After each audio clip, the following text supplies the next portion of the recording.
Did you know using your browser in incognito mode doesn't actually protect your privacy? Take back your privacy with IPVanish VPN. Just one tap and all your data, passwords, communications, browsing history, and more will be instantly protected. IPVanish makes you virtually invisible online. Use IPVanish on all your devices, anytime you go online at home and especially on public Wi-Fi. Get IPVanish now for 70% off a yearly plan with this exclusive offer at ipvanish.com/audio. IPVanish protects every device you own. Your phone, your laptop, your smart TV. If it connects to the internet, it should be protected. IPVanish encrypts your connection and masks your IP address, helping keep your browsing private at home and on public Wi-Fi. And with no device limits, one account covers everything. Stream with added privacy. Browse securely. Connect with confidence. Online protection made simple. Right now, save 83% off the 2-year plan. Get started today at ipvanish.com/audio and take control of your privacy with IPVanish. Robots Radio. Games, lore, stories, community. Just press play.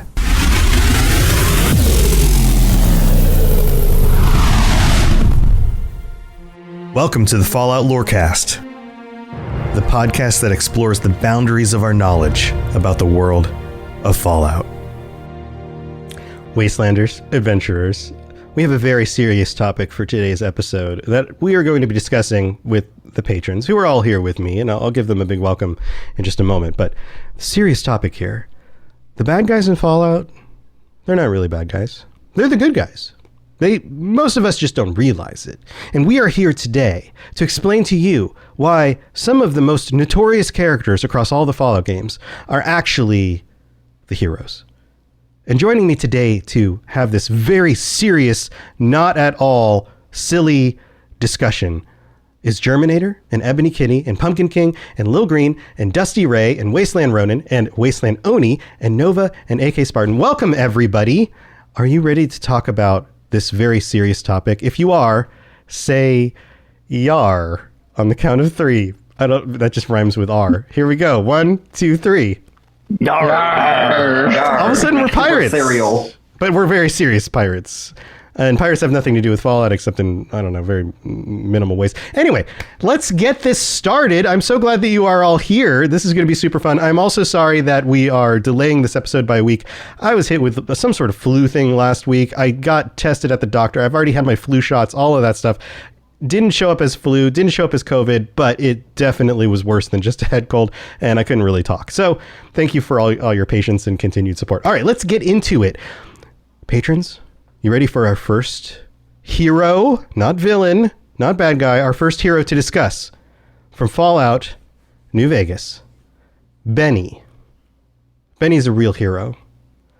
Think about it. Think about it deeply. Benny with his checkered suit jacket and that gun, shooting at the courier at the beginning, clearly the villain of the story, the courier. Why is Benny the hero? Who would like to chime in first? I see Germinator. I see that you're unmuted. Do you want to chime in? Yeah, so actually, when you really think about it, Benny was trying to be the good guy.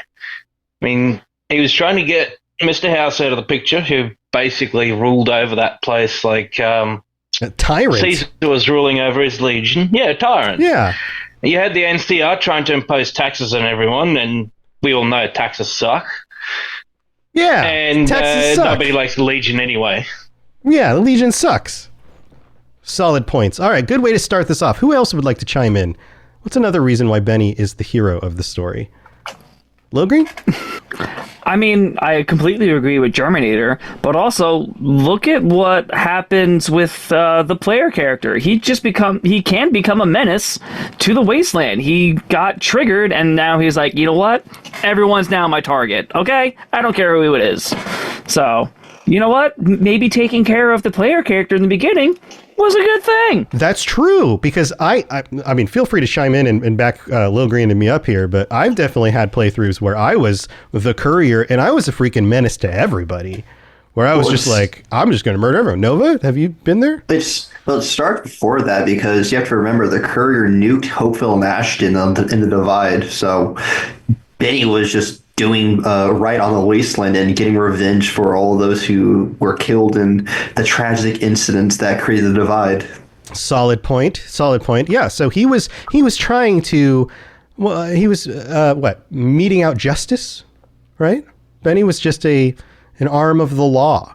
If you really think about it, he was being a vigilante, but a good vigilante, like vigilante law, which is contradictory. It's wasteland law. Wasteland law. That's right. Yes, wasteland law. Pumpkin, what do you think? I mean, Benny's just, Fallout Batman. He's being a vigilante. He's serving that vigilante justice. Yes, with a gun, which Batman doesn't use, but that's fine.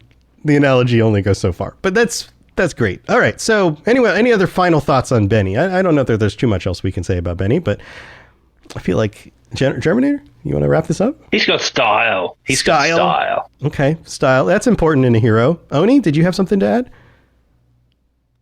I was going to say the exact same thing. He's got too much swag to be a bad guy. There you go. Yeah. He's got too much swag. I mean, look at that outfit. Who wouldn't want to wear that outfit? I'm looking at it on my screen right now. Most of you are listening to the audio version of this and aren't actually looking at any screen. But here, I recommend to you, look up these characters as we talk about them, and you'll realize how much they are actually the heroes of the stories. All right. Wasteland Ronan, did you want to chime in? Yeah, I think Benny almost reminds me of Al Capone in another timeline. Well-known hero. Just the way he looks, but... Oh, just the way he looks. Yeah, I think most of the people in Chicago would not have considered Al Capone a hero, but some of them did. Okay, so we can get into the history of this. Some of them did, because Al Capone actually did support some of the poorer communities in his community, doing nefarious things. He ran his own. He would give out breakfast and I believe hot lunches on occasion as well. To the unemployed masses of Chicago during the Great Depression. That's true. Now, that money that he had in order to support that was through illegal means, but he was helping the people. He was a man of the people. Benny is just a man of the people, right? There we go. All right. Totally true. Yes. Chat is chiming in as well. Chat, thanks for being here. I really do appreciate all and feel free to chime in with some of your own reasons why you think these people are actually heroes. All right. Are we ready to move on to the next one? Similar kind of character, but Fallout 4. Let's talk about Kellogg. Conrad Kellogg. A real upstanding, heroic dude, if you ask me. Pumpkin, what do you think? He was hired. You cannot call him a villain. He needed the money. He's just doing his job. He's just doing his job. Right. Yeah. That's all. He didn't do anything wrong. He got hired to do a job, so he did it. Right. Well, and what was his job? I mean, let's think about it. Yeah. I mean, he was finding a perfect specimen with which the Institute could use in order to further their research to help humanity. So he's a hero. Like, in my book, that sounds like a good thing. Who else has thoughts on this? What do you think about Kellogg? Ronan? I want to say Kellogg is a hero because he was just getting vengeance for his family. A vengeance for his family? Okay. Solid point. Yeah. In chat, the Nest is saying Kellogg is just trying to help the Institute further scientific research. Scientific research benefits all of us. Sometimes we don't know right away exactly how, but it does. Who else has any thoughts about Kellogg? I feel like we can make a stronger argument here for Kellogg. I see the wheels turning. Is this one too difficult? Did we stump everybody else? I mean, he's got a cool scar on his face.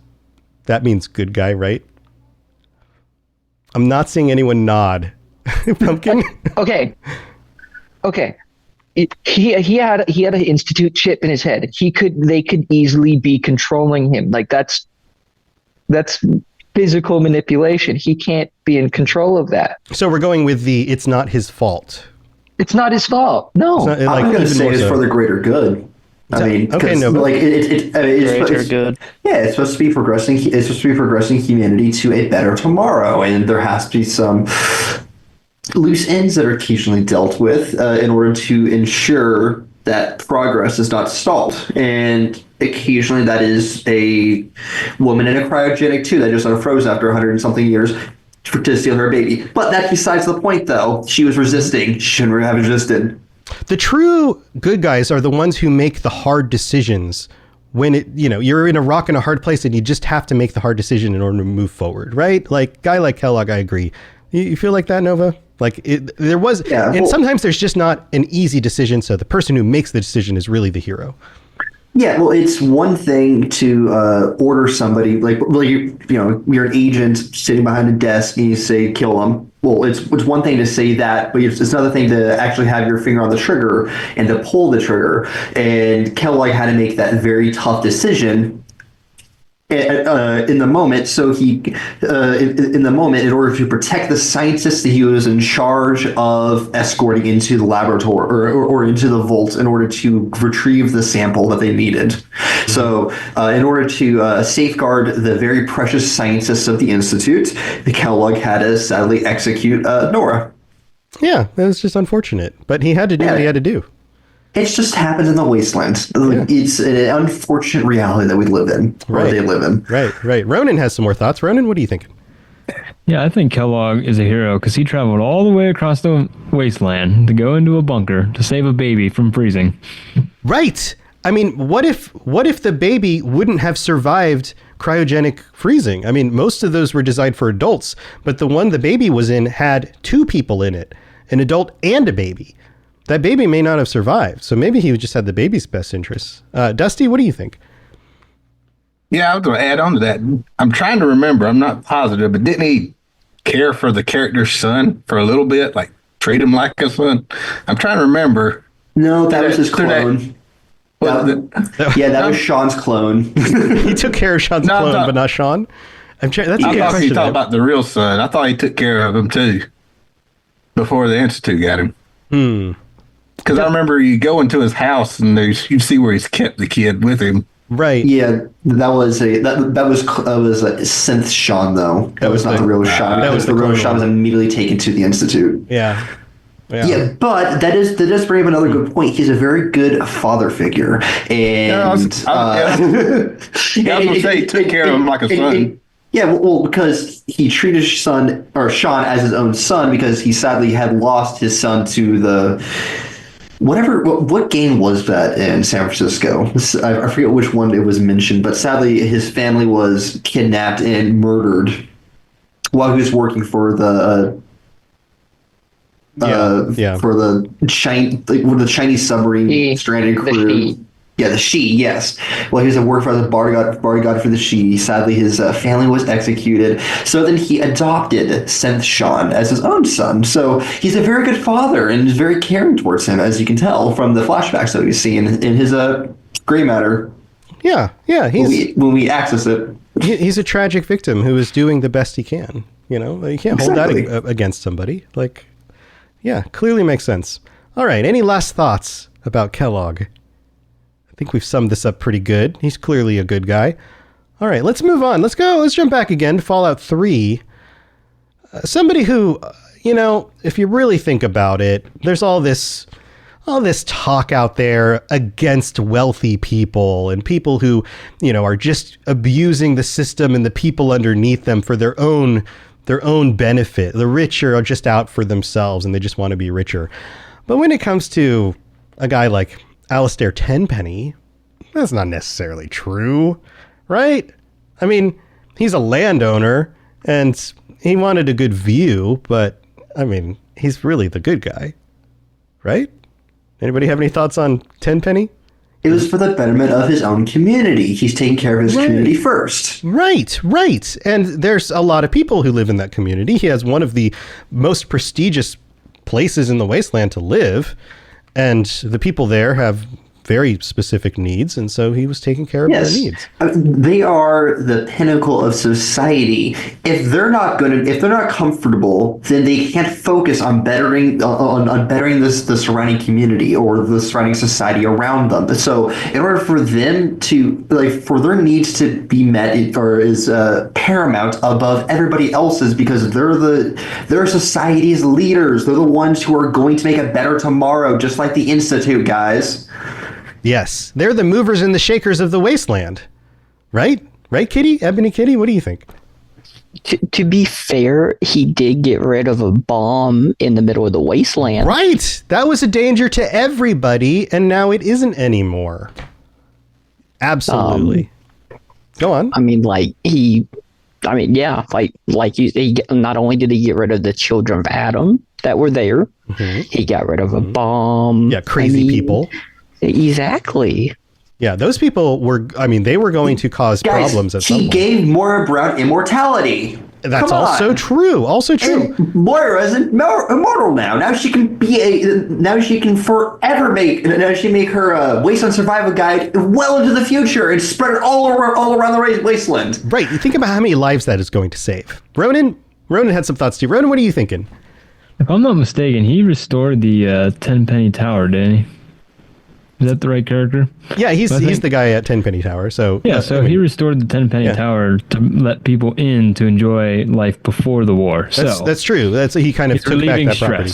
Right. Yes, he's giving them safety, a place to live, and no wonder those ghouls want to live there too, because he made it a safe place. Of course they're going to want to live, but there's only so much room. You can't just let anybody in. What do you think about that? I mean, some people would say that he might be, I don't know, racist or ghoulist, humanist. I mean, in all honesty, he's creating a safe space for a very niche group of people in society. That tower has become a safe haven from the radiation and the other riffraff and raiders of the capital wasteland. That's true. And you know who is a real minority in the wasteland? The wealthy. Yes. I mean, everybody out in the wasteland is poor. There's lots of raiders. There's lots of poor people just trying to make do. There's lots of ghouls. But wealthy people, that's a minority. Ebony Kitty has some more thoughts. What do you think? To be fair, the ghouls he was keeping out also wind up killing everyone inside. Yeah, a violent mob. Yes. Exactly. So, I mean, he was technically keeping out riffraff. Right. Yeah, they were willing to murder. Also, not to mention what kind of diseases they may have had on them. I mean, they're literally rotting off the bone at this point. They're gangrenous, so you don't know what they could be bringing into the society. You need to keep your people safe first. That is his priority. That's what is his priority. That's true. And even if they didn't have diseases, the smell, I mean, how would you even be able to live with them there with the smell? I mean, they can't smell good. It's like, when did they bathe ever? Never. Ghouls even bathe? Probably not. So everyone's making faces as I talk about this. All right. Any other thoughts on Tenpenny? Why Tenpenny's a true hero of Fallout 3, or a true hero of Fallout 3? Nothing else? I think we've covered it pretty good. All right. Let's move on. I brought him up before. Let's go back to Fallout 4. You can't talk about Fallout 4 without talking about Father. The very individual that was saved from the vault by Kellogg in order to live a life where he focuses on scientific inquiry and bettering the wasteland. He's clearly a hero. Ronan, what do you think? Yeah, I think Father's a hero because he gave other people motivation to come and find him. Oh, there you go. Okay. And didn't even know it at the time. Well, yeah, sort of. Any other thoughts on Father? Who else wants to chime in on Father's a hero because he was able to save his one remaining parent from the perils of Vault 111. Without him, you would have been Ice Cube for the rest of eternity. That's true. And he didn't even know his parents, the father or mother, depending on your playthrough. He didn't even really know them. He didn't know if they were a good person or not, but he gave them a shot to survive. That's got to count for something. Pumpkin? He's bringing life to the wasteland. Like, we're getting totally new people. Synth people. Not explained, but like he's bringing new people. Yeah, synth people. Yeah. Oh, two hands went up right at the same time. Let me go to Dusty Ray real quick. Dusty, what do you think?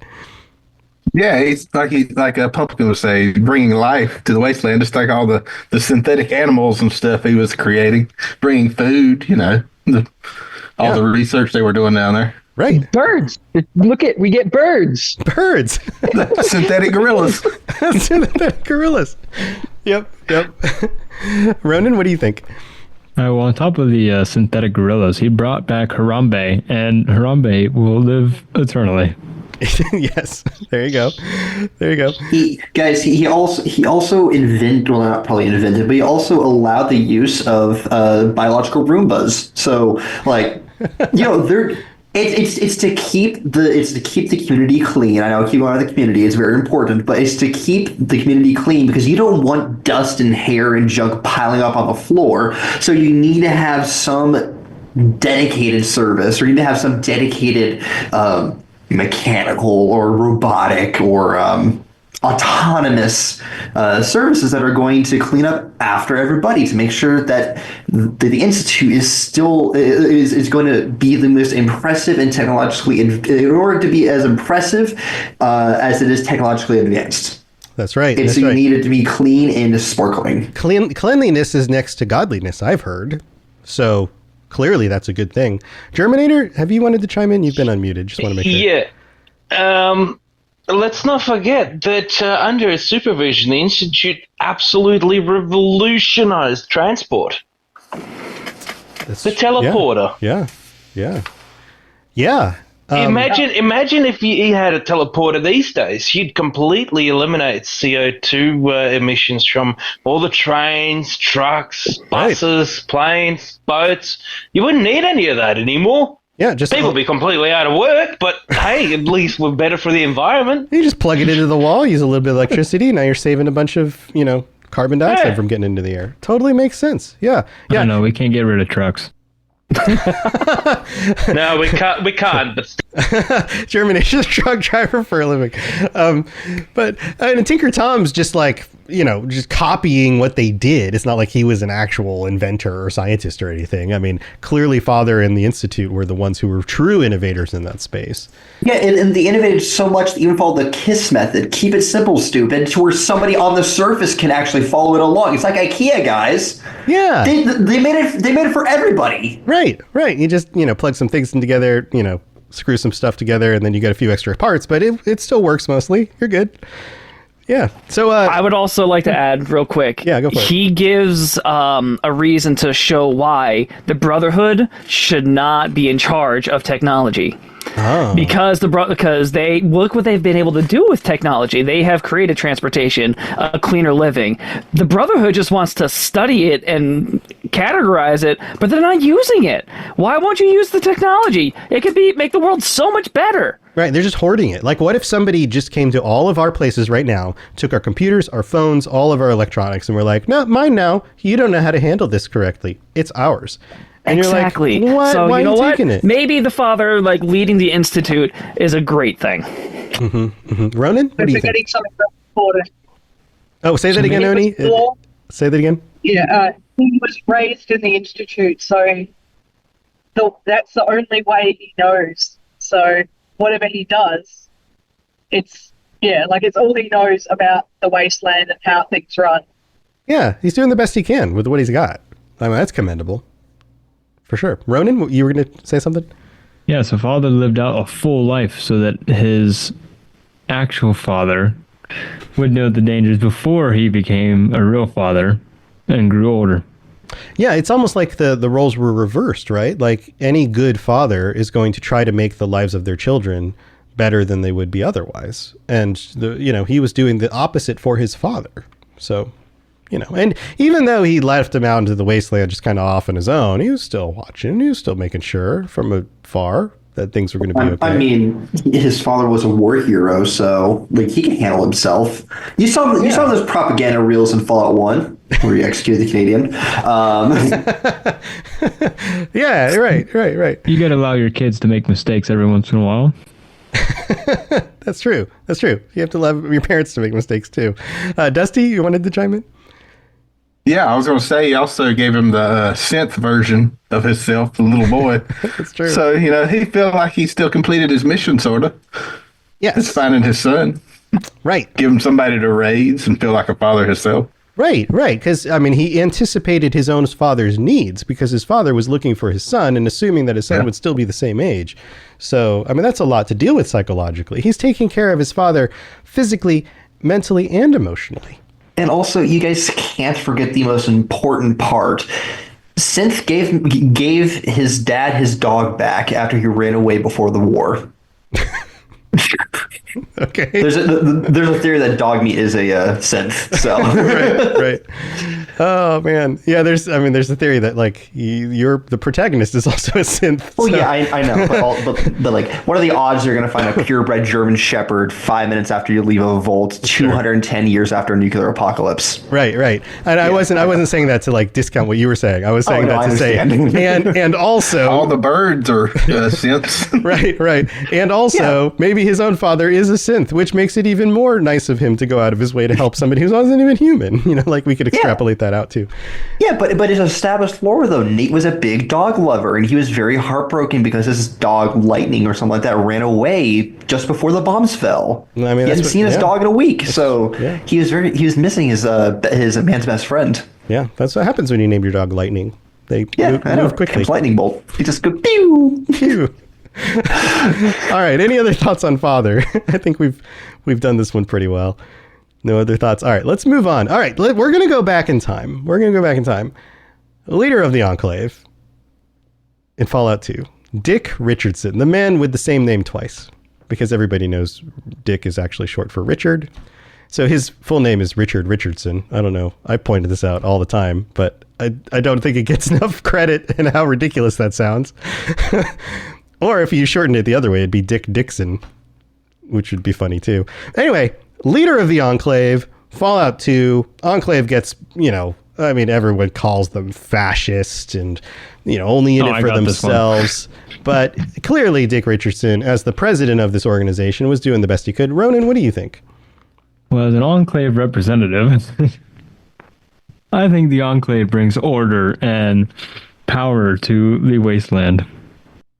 Okay, so how did Dick Richardson specifically contribute to that? And I know not everybody's played Fallout 2. We're going way back to the old games. But Dick Richardson helped found Enclave, so he really brought up the major force that is the Enclave, or what is the Enclave today.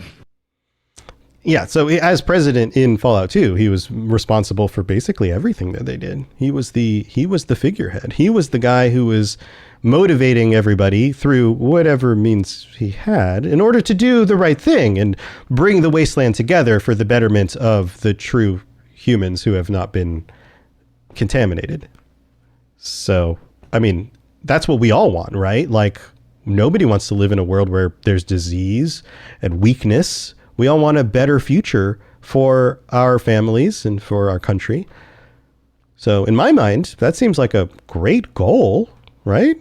Well, what he was trying to do, though, was he was trying to safeguard humanity from the mutants. Right. And so he needs to, he has priorities in what he is doing, because he doesn't want people to become blobs of organic goo as the generations progress. And so he sees that it is imperative for him that they are suffering over in the mainland and all across the world. Everyone else is suffering. And so he needs to euthanize them in order for the human race to continue living on, because otherwise it's going to be this weird, you don't know how many arms or how many fingers that the kids would have if they were to, the inbreeding was continuing happening over on the mainland, especially with the radiation, FEV, and the timey-wimey jargon stuff going on. So he had a goal in mind that he really needed to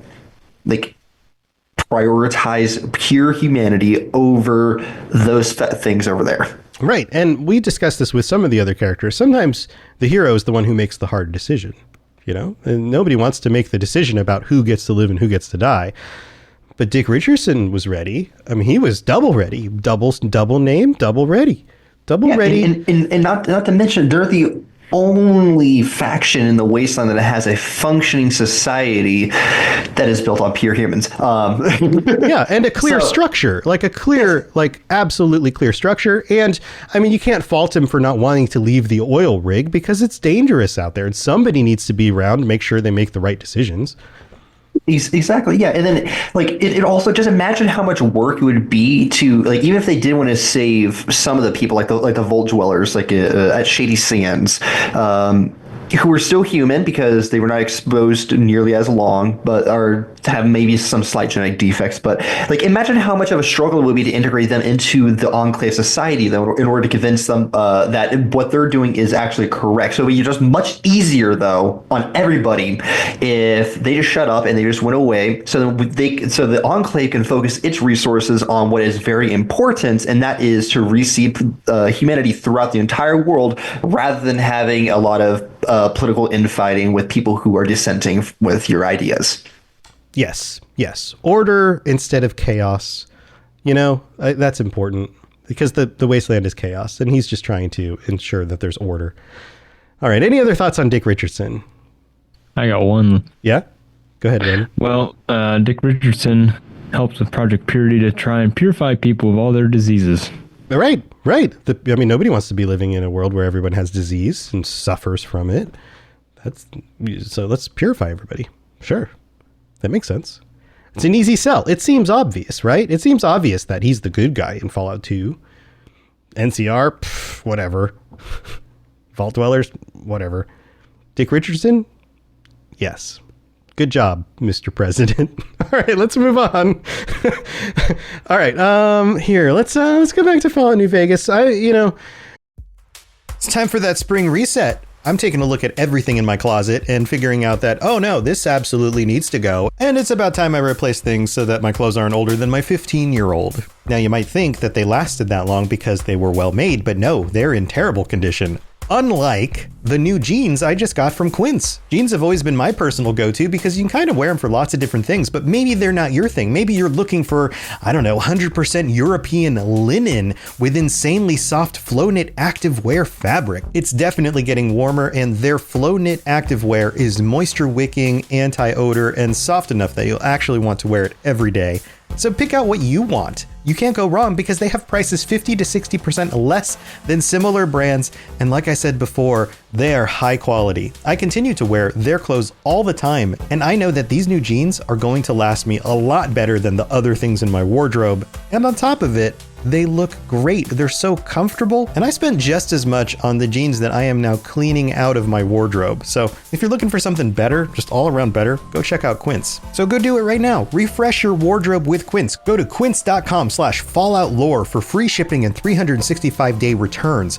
Now available in Canada too. Go to quince.com/falloutlore for free shipping and 365-day returns. Quince.com/falloutlore. Did you know using your browser in incognito mode doesn't actually protect your privacy? Take back your privacy with IPVanish VPN. Just one tap and all your data, passwords, communications, browsing history, and more will be instantly protected. IPVanish makes you virtually invisible online. Use IPVanish on all your devices, anytime you go online at home, and especially on public Wi-Fi. Get IPVanish now for 70% off a yearly plan with this exclusive offer at ipvanish.com/audio. So we were talking about Benny, and we may have said some mean things about Mr. House, but ultimately Mr. House is the good guy. I mean, he protected Vegas from the bombs. He's done a lot of things to really help the people of New Vegas. Ebony Kitty, what do you think? So, technically, House never did anything wrong. House saved Vegas. Mm-hmm. He brought together the tribes that were in Vegas already. Yeah, he civilized them, the Raider tribes, yes. And he brought security to both West Side and the Strip. Right. And not only that, but he's one of the people who has a goal in mind to civilize what's left in the wasteland. Mm-hmm. Mm-hmm. Yep, he's brought power and a community that can thrive in relative comfort. Yeah, Ronan, what do you think? Well, I think Mr. House was a great host because he welcomed everybody into his house. Yes, his big house, his big casino house, or the Strip itself is his house. In fact, he kind of owns all of that. The whole thing is his house. So that's a fun way to put it. Dusty, what do you think? Yeah, I think Mr. House was just trying to protect his, New Vegas. He had his robot army, which he was going to use to get rid of the NCR and the Legion and just use it to protect New Vegas, right? Where they could govern themselves, right? The people that he cared about, the people closest to him, the people who, like really believed in what he was doing. Yeah, absolutely. Now, before we go back to Ronan, what do you all think about this? I don't know, this rumor that he was just trying to keep himself alive and become immortal just for his own needs. I would imagine if you're in such a good position to keep people safe, then they're going to want you to stick around. Ronan, what do you think? Yeah, I think if he became immortal, he could definitely help out, keep the strip safer and keep running things. Because it's hard to find, people with prospects with leadership capabilities in the wasteland. That's true. And if somebody else was to take control after he passed away, you wouldn't know that they would be as good of a person as he was. Things might just get worse. Yeah. Ebony Kitty, what do you think? To be fair, although he gave himself immortality, he didn't. I don't think he was using it to be an immortal dictator.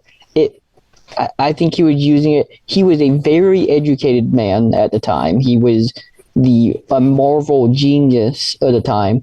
He knew that education would have been in a decline after the bombs fell. Yeah. So technically speaking, he was the most intelligent person alive. Right. He was maintaining knowledge by keeping himself alive. Yeah. Yeah. And knowledge of like a vast swath of history that had been lost to the average wastelander, for sure. Ronan, did you have something else you wanted to say? Yeah, I have my last thought of Mr. House as a hero because he stuck it to the Enclave, or not the Enclave, Kaisar's Legion. By really trying to take the fight to them, which we all know Kaisar's Legion's a very, very terrible group of people. Absolutely real bad guys, for sure. Along with the Courier, definitely. All right, Pumpkin, what do you want to add in here?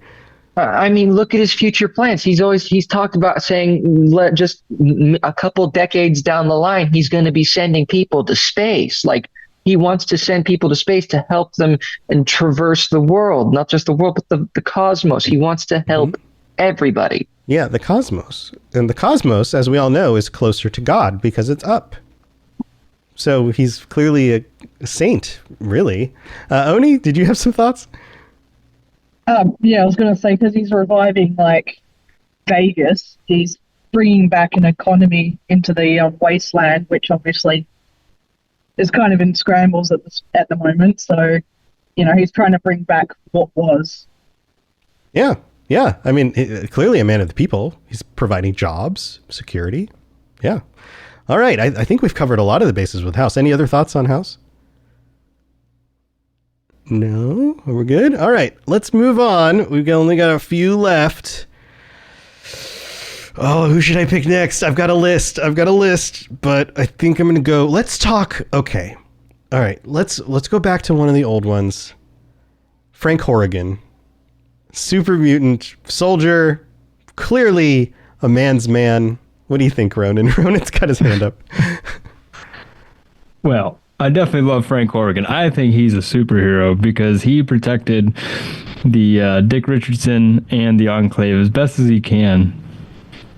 Yeah, I think superhero is a great term because it's almost like he's the Captain America of the wasteland, right? Super soldier, standing up for the real America, that sort of thing. Germinator, what do you think?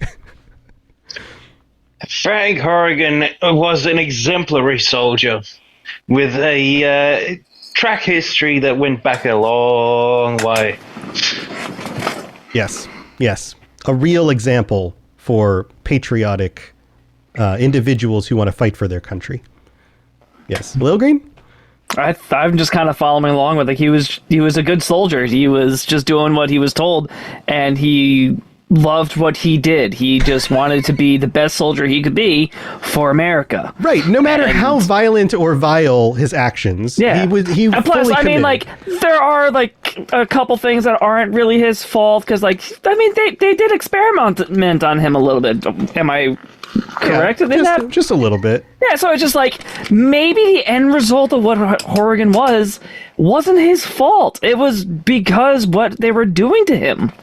Well, you also remember he was a selfless man. He was always putting himself in the front lines, and he took the steps that other people would not take. And so he, him as a man was really just a the golden epitome of what a guard should be, of what a member of the Enclave strives to be. He was not just inspirational to the other members of the Enclave, but he was kind of the bedrock upon which much of it was founded upon. Because remember, he was sent on some of the most dangerous missions, and so the fact that he was even though it was an unintended consequence of his service, the fact that he became what he became, this giant hulking behemoth of a super mutant, which goes against the Enclave's ideals, but whatever. There's some critics out there are like, he's not pure because he's a super mutant, but they don't really understand.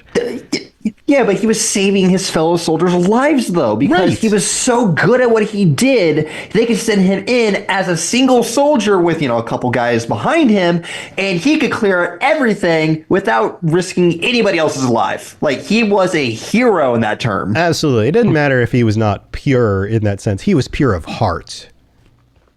He's pure where it counted, right? He was pure Enclave. Pure Enclave. All right.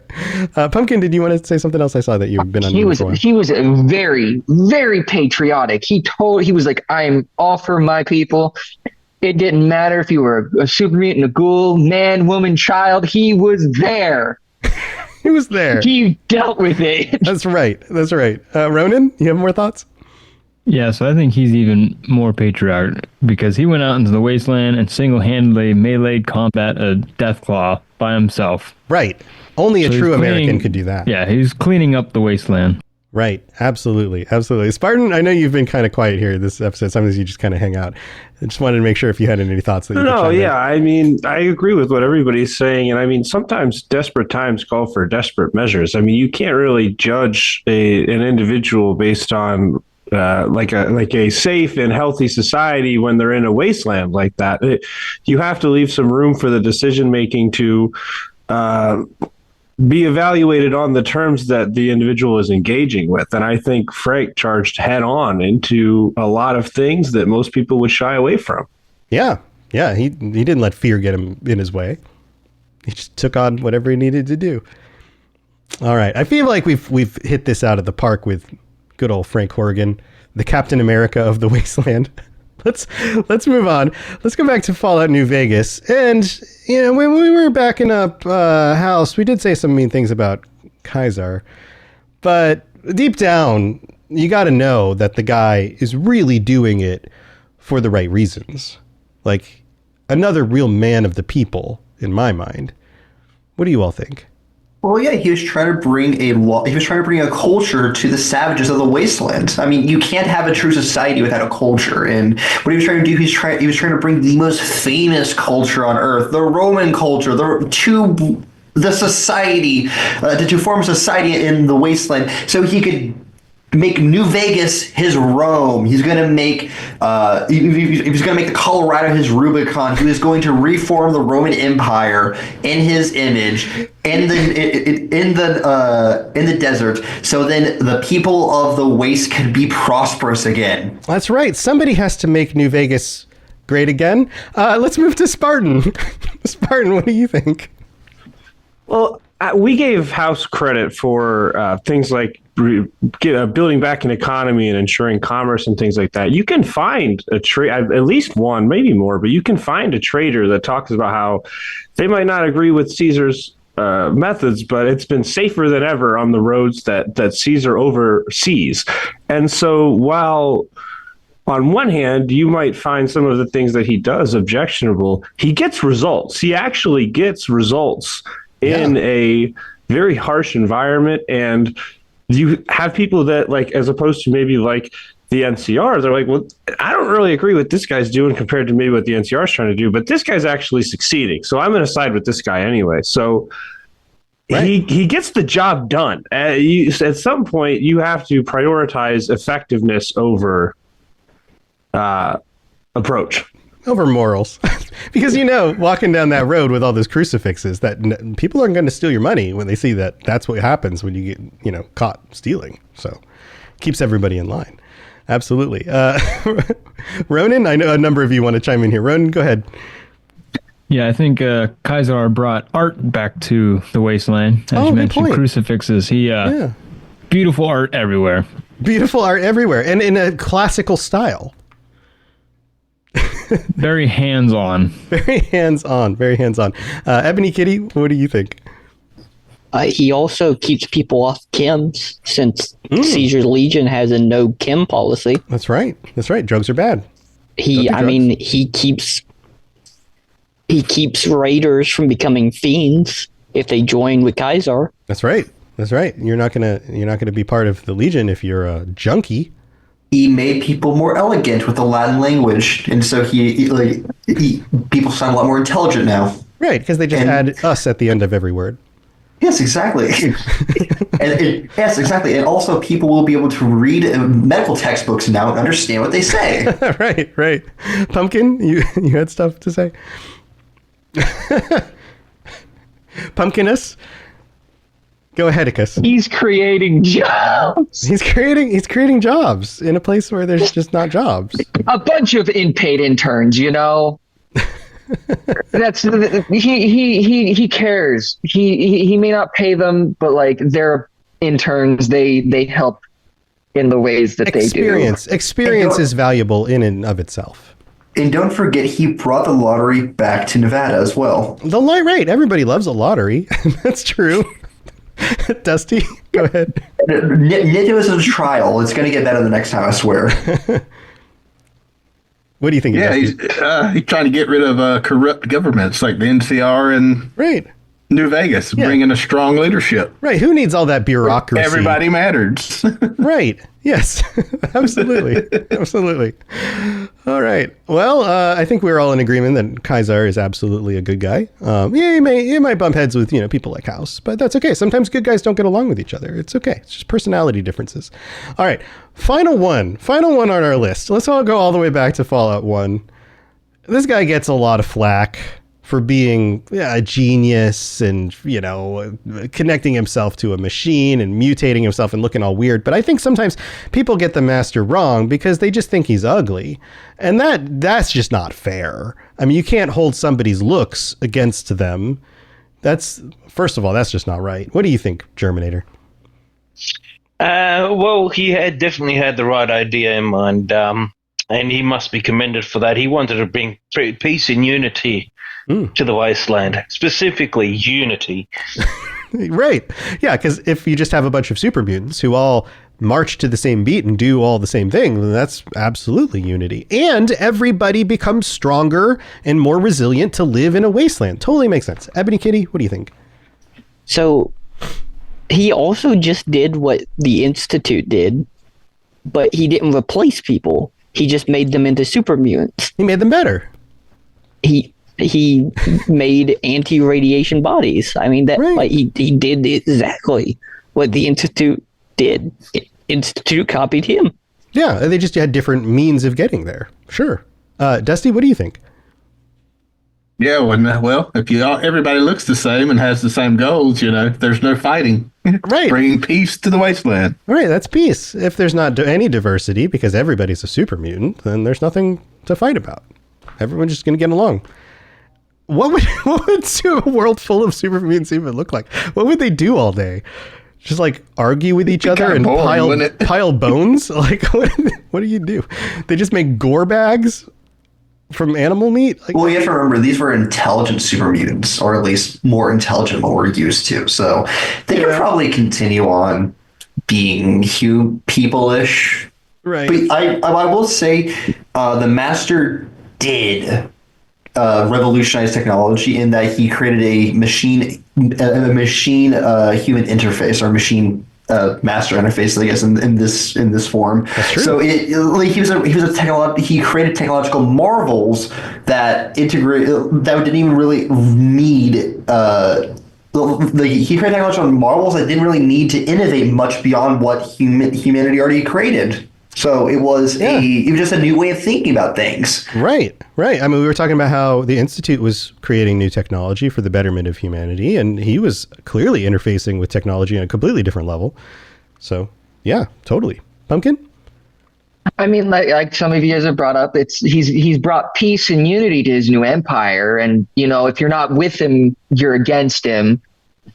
Yeah, but why would you want to be against improving humanity? I mean, right? Yeah. Like, you'd have to be an idiot to think that was a good idea. Psh, idiots.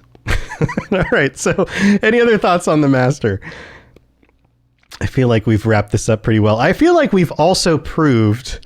Here, we'll break from the facade for a moment. I think we've also proved how easy it is to create propaganda.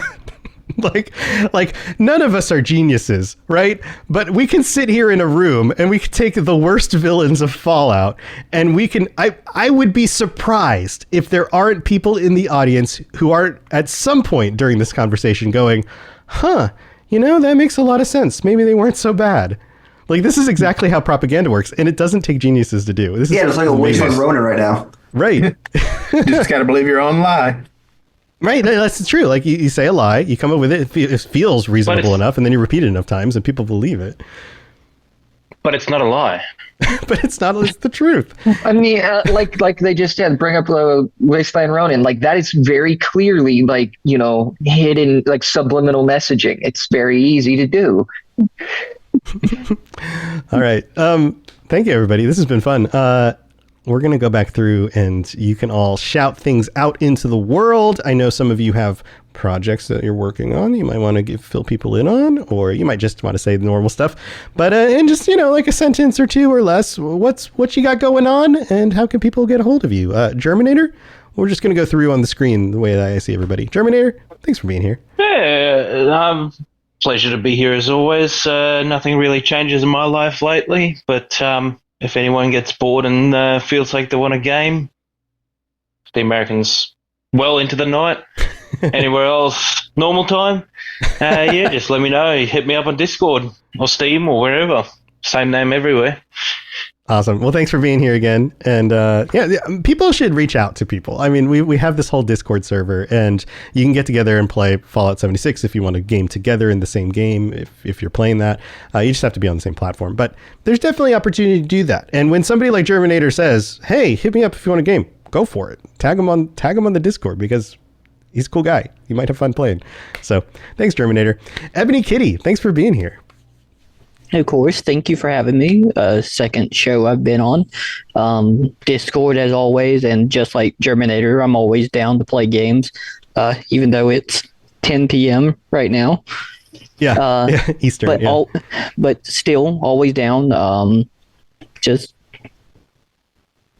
in the Discord. Yeah, just reach out. Awesome. Thanks for being here. Pumpkin, I'm so glad that during this whole thing that you were able to guard your stock room. My little closet back here. Closet, because you've been at work this whole time. This is why you should show up for the pre-show conversations when we're live on Twitch, is because we were joking that Pumpkin's, he's at work, but his job is to guard the room that he's in. Good job. You did it. Nobody broke in. You were the best Frank Horrigan.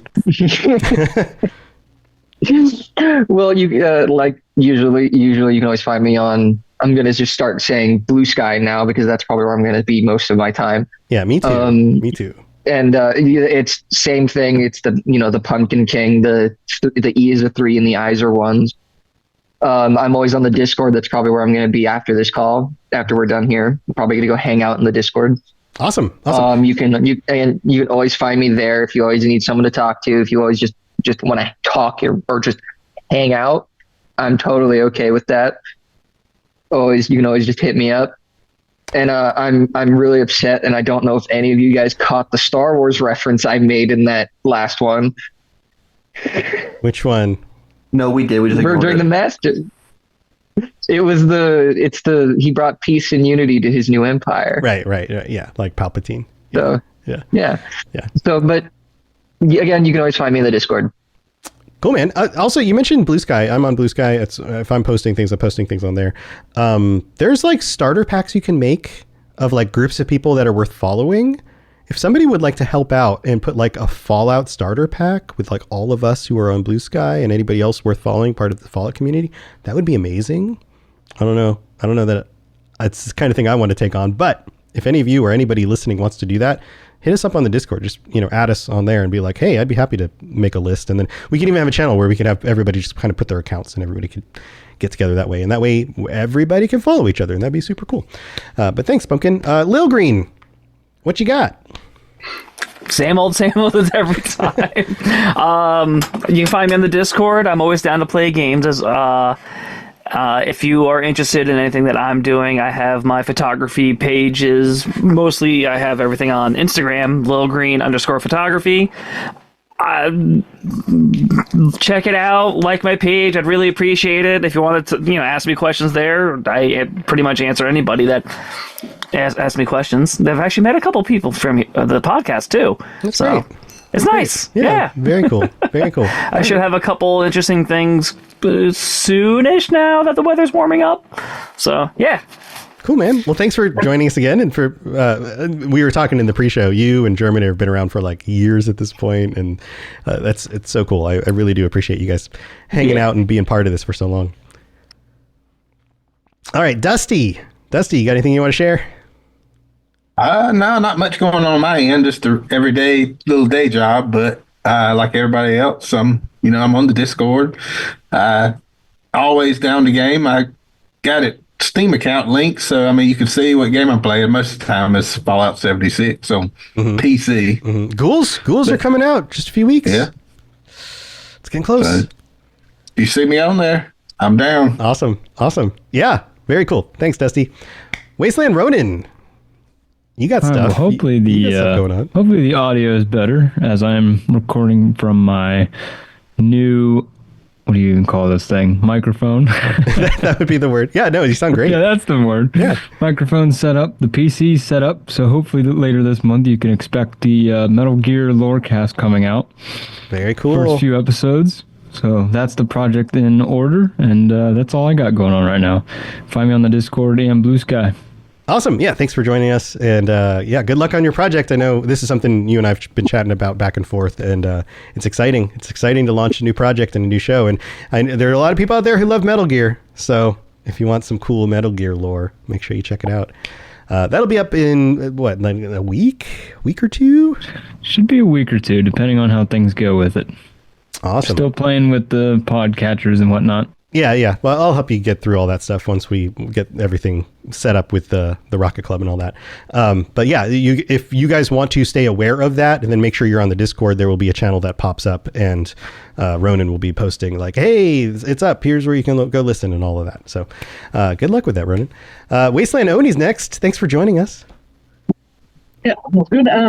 Well, I was going to say I can totally do the Blue Sky starter pack because I'm chronically online. So that would be awesome. That would be so cool. Yeah. So if anyone wants to join it, just message me a Blue Sky link on the Discord. Well, tell you what I'll do is I'll create a Discord channel called Blue Sky Pack or something like that, and then everybody who wants to join it, all you have to do is just drop your Blue Sky link. And then as they drop links, you can build the pack, and then you can say, like, here's the link to the pack, and everybody can just follow everybody. So we'll make it really easy for you. That's like a good way to do it. Yeah. That way they don't even have to worry about that stuff. Nope. On the Discord, I'm just under Wasteland Oni, and same as my Blue Sky. And then other than that, occasionally I stream under Wasteland Oni Gaming. So, yeah. Very cool. Very cool. I appreciate the help. And I think this is going to be super fun because that way we can all stay connected on Blue Sky. So I appreciate it. And thanks for joining us. Nova, second to last on the list. Yeah, thanks for having me. It's been a pleasure as always, Tom. I have a YouTube channel. It is Supernova, capital SUPER, capital N0, capital V, capital A. Look for golden trigger icon. I mostly do Fallout lore. Have not done it in quite a while. It's been a very busy year for me. So not so far, but including last year as well, it's been very busy for me. So hopefully I'm going to start getting into the routine again. I have a couple things in the works, but really no telling. Just depending on motivation, also time allocation. So yeah, totally understand. Yeah. But yeah, still check it out. I have a backlog of videos that are on there for the last few years that I posted. Yeah, go check it out. Very cool. Well, thanks, Nova. And Spartan, you're wrapping up. You got some new news too.